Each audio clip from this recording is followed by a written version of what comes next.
When the British come to your land, their first aim is to humiliate you. Bagam, it's not me that said it though.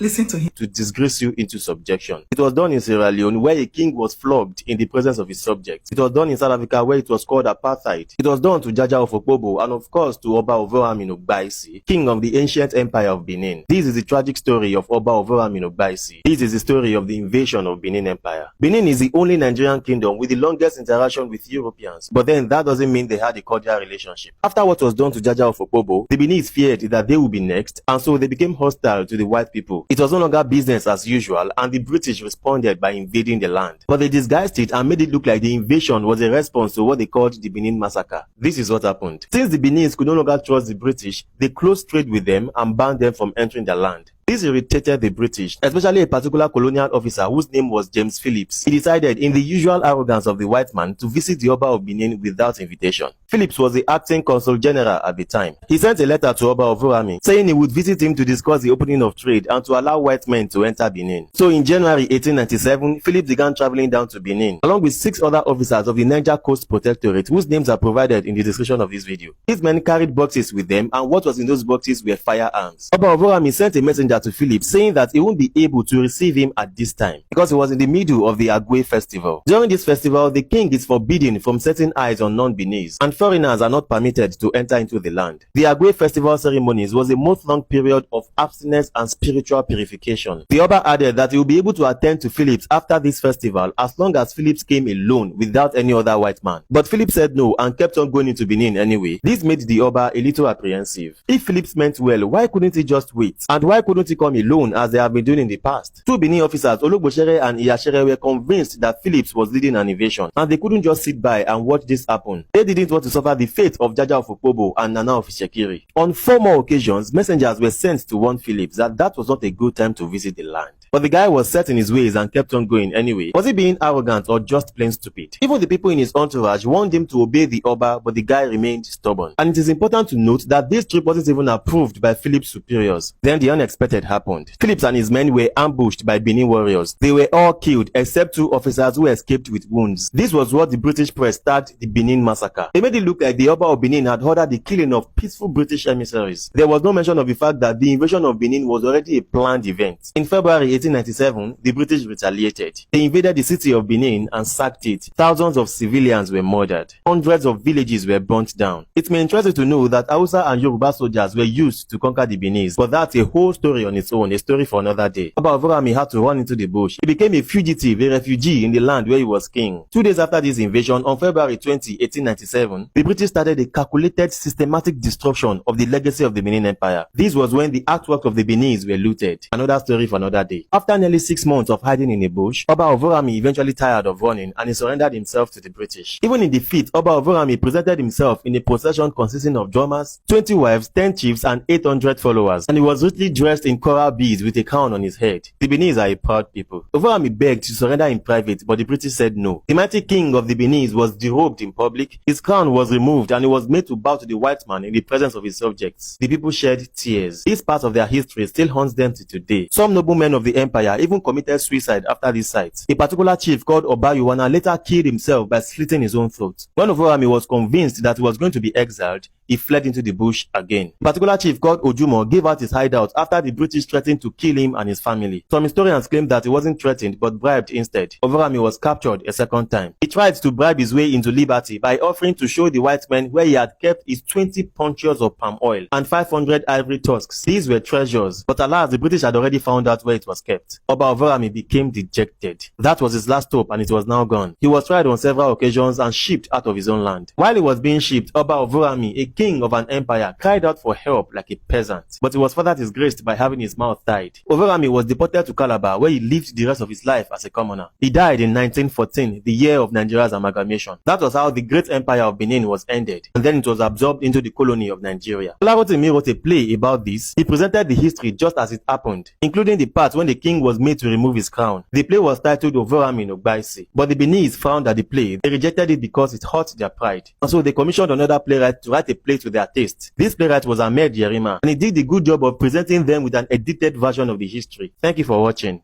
Washiri. Tayo Bello is on TikTok and He is very, very versatile with informations like this, with histories. I'm beginning to hear that history is no longer taught in schools. Why? Our history is so rich that if we forget where we came from, if we forget where we're from, we're going to keep on suffering. If you see what is happening today, you can relate it to what happened years and years and years ago.